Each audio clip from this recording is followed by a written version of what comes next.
นี่นะครับก็เป็นกลุ่มของรัษฎรจังหวัดชัยภูมิครับที่มาต้อนรับนายกรัฐมนตรี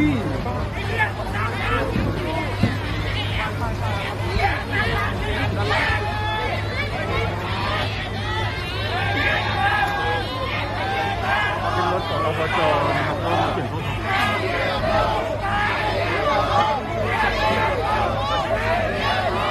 นายกอยู่ทางนี้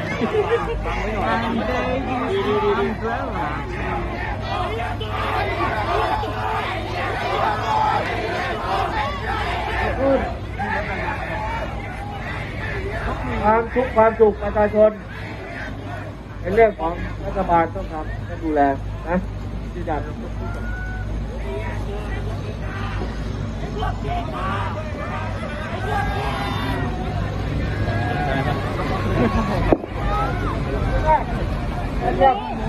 ปล่อยได้เลยครับ